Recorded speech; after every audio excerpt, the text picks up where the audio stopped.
Bueno, entonces lo que hemos estado trabajando es esto del diseño centrado en el usuario. Entonces hemos dicho que en interacción hombre-máquina el usuario es el centro, ¿verdad? Es súper importante. Si queremos hacer algo seguro, si queremos hacer fácil de usar, viene el tema del modelo mental del usuario versus el modelo mental del desarrollador. Por lo tanto, todo lo que hagamos, aun cuando seamos muy inteligentes y sepamos mucho de tecnología y sepamos mucho de interacción hombre-máquina, eso no es garantía de que algo va a ser fácil de usar para el usuario. La única forma de realmente diseñar algo fácil de usar para el usuario es que el usuario tiene que estar involucrado. Y entonces los primeros pasos tienen que ver con tratar de entender primero mejor al usuario. Luego vamos a validar también ese entendimiento. Pero lo primero que vamos a tratar de entender es eso. Entonces, la clase pasada estuvimos hablando de contexto, antepasada de contexto, y la pasada estuvimos hablando del usuario y hablamos de algunas características que nos sirven para definirlo. Entonces, lo que yo tengo que hacer es definir un perfil de los grupos de usuarios posibles que van a estar usando mi aplicación. Obviamente la primera versión siempre es la hipótesis que yo tengo, ¿sí? Todos están familiarizados con el término hipótesis, ¿sí? Más aún se han tomado el curso de métodos de investigación con la doctora Chiluisa. Todos saben lo que es hipótesis, ¿verdad? No vamos a llegar a ese nivel de investigación, pero hipótesis significa que es algo que yo creo, pero que no estoy seguro y que tengo que averiguar si es real, ¿sí?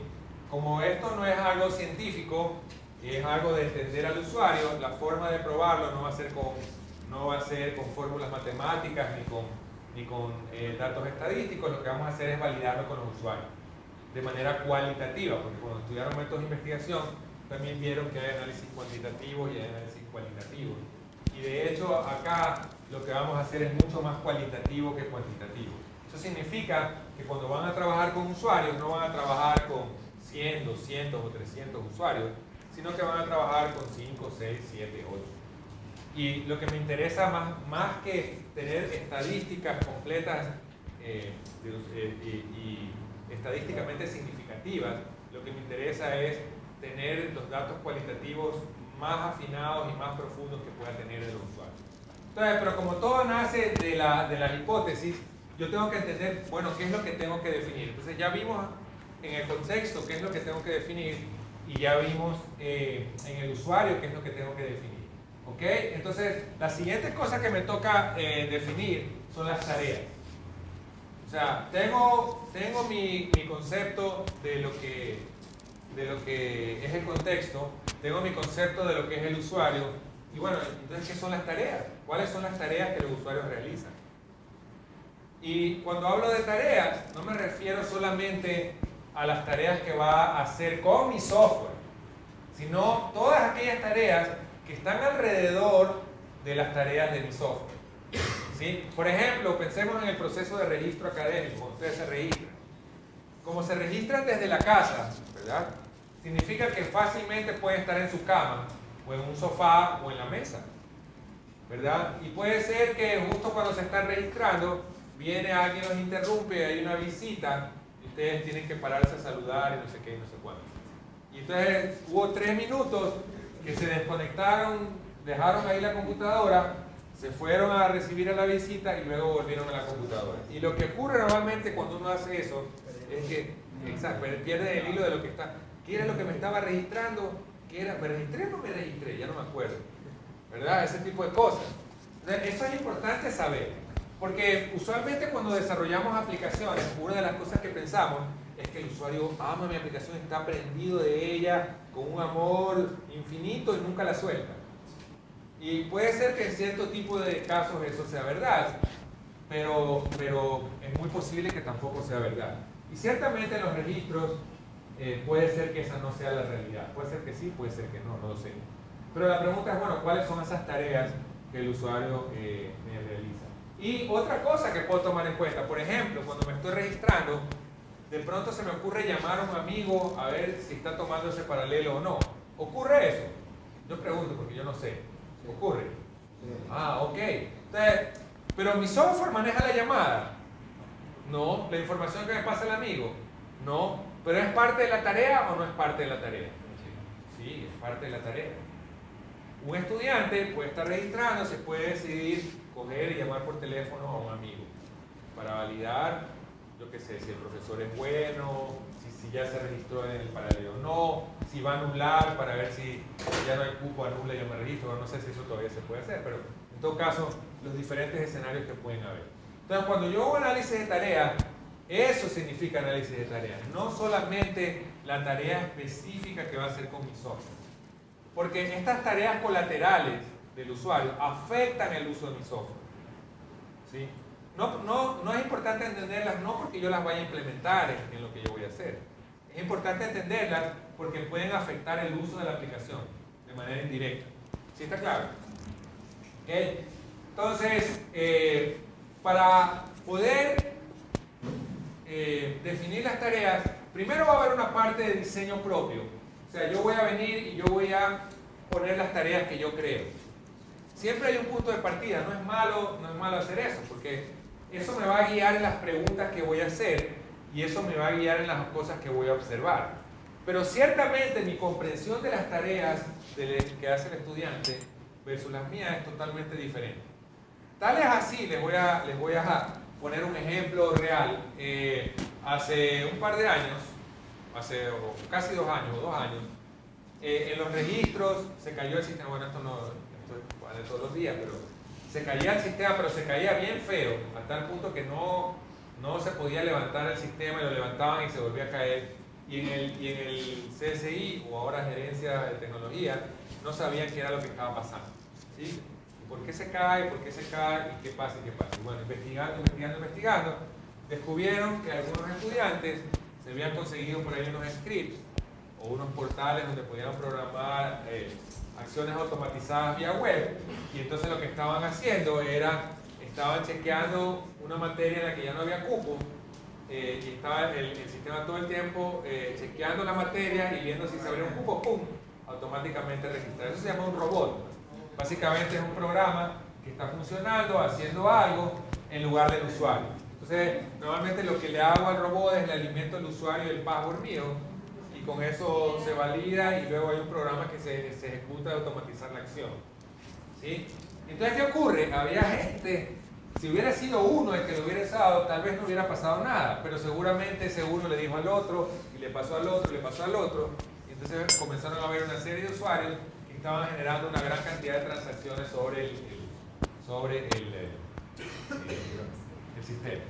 Y eso deriva, obviamente deriva de un mal uso del sistema y todo, pero deriva también de una tarea del usuario, que es cuando no encuentro cupo en una materia, vuelvo a chequear y vuelvo a chequear y vuelvo a chequear, y es un trabajo súper tedioso volver a chequear, ¿sí? Y alguien encontró esta solución de la automatización. Pero si yo entiendo que el usuario hace eso, quizás yo puedo diseñar mejor mi sistema, no tanto por la seguridad o porque hayan hecho el script, sino cómo lo puedo servir mejor. Entonces, ¿qué tal si, por ejemplo, yo voy y no hay cupo y yo puedo dejar programado que cuando haya cupo me mande una alerta, me mande un mail o me mande un SMS o un WhatsApp? ¿Sería o no sería chévere?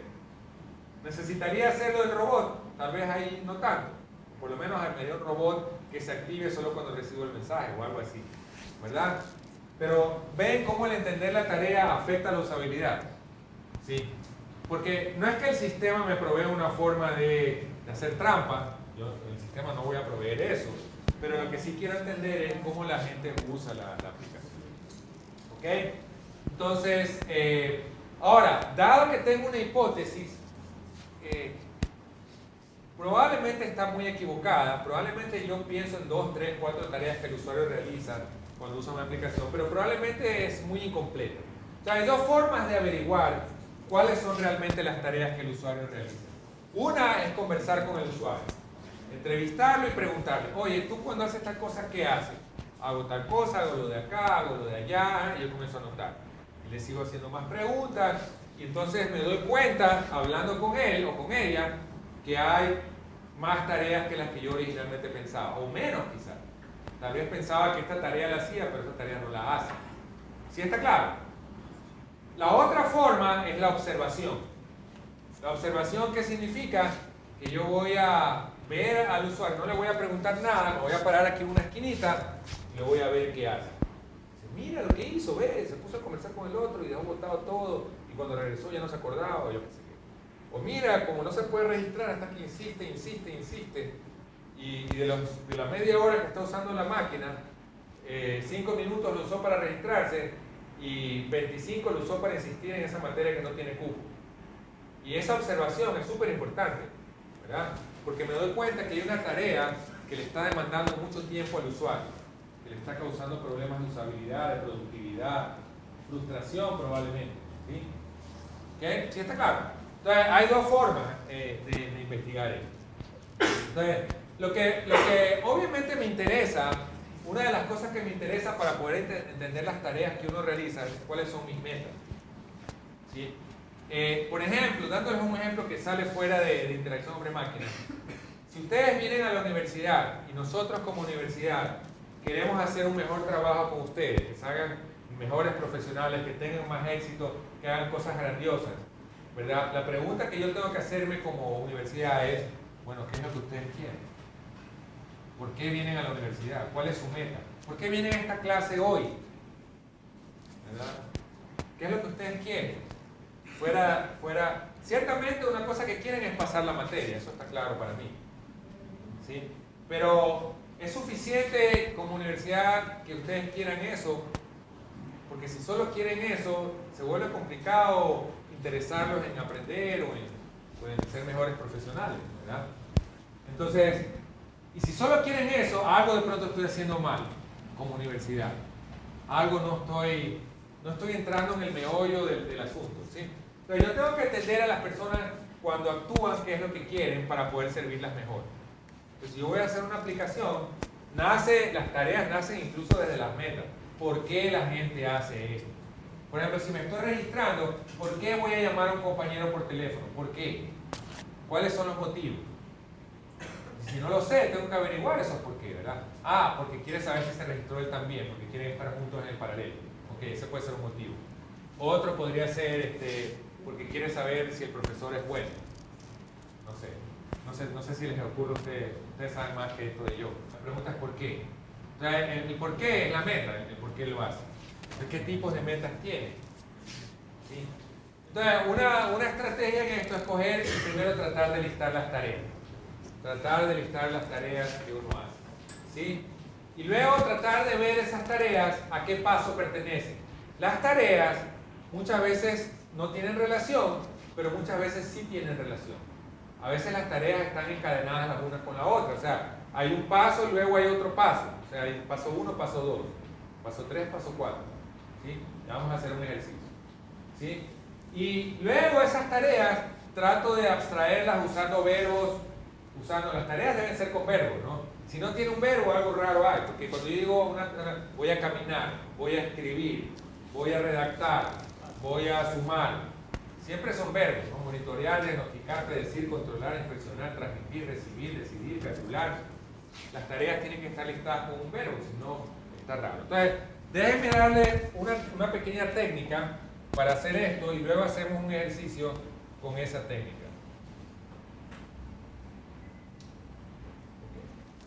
En interacción hombre-máquina hay muchas técnicas para analizar tareas, ¿sí?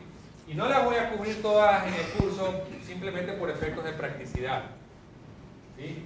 Hay varias formas de modelar usuarios, porque miren, cuando analizamos el contexto, analizamos el usuario y analizamos las tareas, en realidad estamos analizando todo el conjunto de lo que tiene que ver con el usuario, todo el modelo, digamos, ¿no? Sí, y hay varios métodos para hacer eso. Y para analizar tareas también. Pero para efectos prácticos lo que queremos es tener uno que nos permita trabajar rápido, hacerlo bien. Entonces vamos a ver uno, ¿no? Hay otros métodos, yo les voy a poner la documentación en el sitio web o en el Facebook, los links para que vean los otros métodos, los pueden revisar, los pueden leer. ¿Ok? Entonces cuando analizamos tareas, lo que vemos es lo que la gente hace, con qué cosas trabajan y qué es lo que necesitan saber. Uno de los problemas en las aplicaciones, cuando desarrollamos soluciones, es que a veces le ponemos una pantalla donde el usuario tiene que hacer algo, pero hay cierta información que podría ser útil y que no se la presentamos. No sé si les pasa eso, por ejemplo, en la aplicación de registro, nuevamente tomándolas como ejemplo. Ustedes quieren registrarse, pero les gustaría saber, no sé, algún dato de la materia o de otras materias que no les aparece en la pantalla, entonces tienen que cerrar la pantalla, ir a otra opción, consultar, regresar y vuelven acá. ¿Ocurre eso en alguna opción? Estoy adivinando porque realmente no la conozco a fondo la aplicación. Pero podría ser, y si no es la registro, piensen en cualquiera donde tienen que hacer eso, ir desde adelante para atrás, porque no están contando con la información que necesitan. ¿Sí? Entonces, eso es un problema. ¿Sí? Entonces, lo que la gente hace con lo que las cosas trabajan, con las cosas que trabajan, ¿qué es lo que necesitan? Entonces, tomemos un ejemplo, limpiar la casa. Supongamos que son pelucones y tenemos aspiradoras, ¿verdad? Una aspiradora de esas añadistas, ¿no? Si saben que hay aspiradoras que cuestan $2000. ¿Sabían eso? Hay una compañía, no voy a decir el nombre, pero que a veces un amigo de uno lo refiere a esa compañía y les cae un vendedor de eso, y eso es terrible. Porque el argumento es súper convencedor, ¿no? En esta compañía que les digo, vienen y les agarran las sábanas de la cama. Entonces, sacan las sábanas y con la aspiradora les pasan en el colchón. Y estas aspiradoras son de agua, ¿no? Son con agua.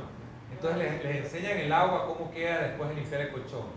Y la verdad es que a uno le da tanto asco ver eso, que la gente dice, ¿sabes qué? Dame la aspiradora. Dice, ¿por qué esta aspiradora? Mira que saca los ácaros, le llaman eso, ¿no? Los ácaros. Pero en todo caso, más allá de la validez o todo, una forma de limpiar la casa es con aspiradora, otra con escoba. Supongamos que tenemos aspiradora. Entonces, para limpiar la casa, ¿qué cosas puedo hacer? Entonces, una tarea es sacar la aspiradora, porque la aspiradora no está botada en media casa, está guardada en alguna parte. Entonces, una de las tareas para limpiar la casa, si ya comienzo a dividir, limpiar la casa sería como la meta, ¿verdad? ¿Qué es lo que quiero? Limpiar la casa. ¿Por qué hago todo esto que voy a hacer? Porque quiero limpiar la casa. Normalmente, en un análisis de tareas, lo que está más arriba son las metas principales, el motivo por el cual hago algo. Cuando yo uso PowerPoint, ¿por qué lo uso? Cuando yo uso Word, ¿por qué lo uso? Cuando uso cualquier aplicación, ¿por qué la uso? Cuando voy a sacar la aspiradora, ¿para qué? Para limpiar la casa. Esa es la meta. Pero eso se divide en sacar la aspiradora, colocar los accesorios adecuados, porque las aspiradoras vienen con diferentes picos, ¿verdad? Algunas tienen un bolsito donde se almacena la basura, otras hay que cargarlas con agua, etcétera, etcétera, ¿no? Entonces, colocar los accesorios. Luego, otra tarea es limpiar los cuartos, ¿verdad? Porque la casa tiene cuartos. Cuando también puede ser limpiar la sala, limpiar el comedor. Son tareas similares pero diferentes, ¿sí? Cuando el saco de polvo se llena, supongamos que sea con esas de saquito, toca vaciarlo, porque ya una vez que el saco se llena de polvo, hay que vaciarlo para que siga funcionando bien la aspiradora. Guardar la aspiradora y los accesorios cuando termino. En fin, puede haber otra que diga limpiar la aspiradora, etc. Entonces, una forma de analizar estas tareas se llama la técnica de descomposición de tareas o el árbol de tareas jerárquico. Técnicas basadas en descomposición de tareas, perdón, primero hay dos grandes grupos. Unas que se basan en descomposición de tareas y otras que se basan en el conocimiento sobre la tarea. Entonces, en las segundas se analiza, por ejemplo, qué es lo que sabe el usuario de la tarea, qué sabe y qué no sabe. Aunque ustedes no lo crean, muchas veces realizamos tareas sin saber por qué. ¿Sí? O sea, sabemos que esto hay que hacer, pero no sabemos qué es lo que está pasando, pero sabemos que esto funciona o no funciona. Entonces, los modelos basados en el conocimiento se basan no solamente en la tarea, sino en lo que sabe el usuario de la tarea y en cómo el usuario decide organizar la tarea. ¿Sí? Otra de las técnicas es la descomposición de tareas, que es la que vamos a ver más adelante. Y otras son basadas, por ejemplo, en modelos de entidad, objeto.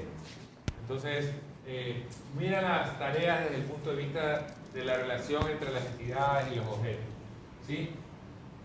En general, cualquiera que sea la metodología que use, normalmente va a involucrar observar. Ciertamente voy a entrevistar a los usuarios y les voy a hacer preguntas, pero al final del día, ¿qué ocurre con los usuarios? ¿Por qué es necesario observar a los usuarios? ¿Por qué es una técnica importante en la parte de análisis de tareas? ¿Por qué de pronto la entrevista puede ser no suficiente? ¿Quién se aventura a decir una razón? ¿Por qué no hablo con el usuario y digo, oye, ¿tú qué haces nomás cuando estás registrándote las materias del EFOL? ¿Qué tal cosa? Ya, ok, ya no. ¿Por qué no es suficiente? ¿Por qué tengo que observar? A veces no le quieren decir todo lo que las personas que usan por su propia privacidad. Ok, podría haber un motivo. Podría haber un motivo de privacidad. No te quiero decir porque mientras estoy usando el web de la EFOL, también hago lo otro web donde veo otras cosas. Lo que sea. Puede ser, por ejemplo. No me quieren decir eso, podría ser. También a veces pasa que el usuario hace cosas de manera tan mecánica que Ajá. ni siquiera pasa por su mente que es una tarea. Ajá, correcto. Entonces observarlo muy bien. Ajá. A veces, cuando hacemos cosas, nos automatizamos tanto que no nos damos cuenta que hay cosas que hacemos. O nos damos cuenta, pero no las creemos importantes. Porque ¿cómo el usuario valora qué cosa es importante y qué cosa no? Porque no va a decir, sí, yo también estornudo cuando estoy usando. Bueno, eso no es importante, pero ¿cómo sabe él que estornudar no es importante y que parar un ratito y conversar con el compañero puede ser sí importante? No tiene cómo saber con claridad. Entonces, una es que puede ser que ni siquiera perciba que está haciendo una tarea. O dos, puede ser que la percibe pero no la considera importante y no nos da cuenta. Entonces, la necesidad de observar surge de eso, de que a veces la entrevista con el usuario puede no ser suficiente para entender bien todos los aspectos de la tarea.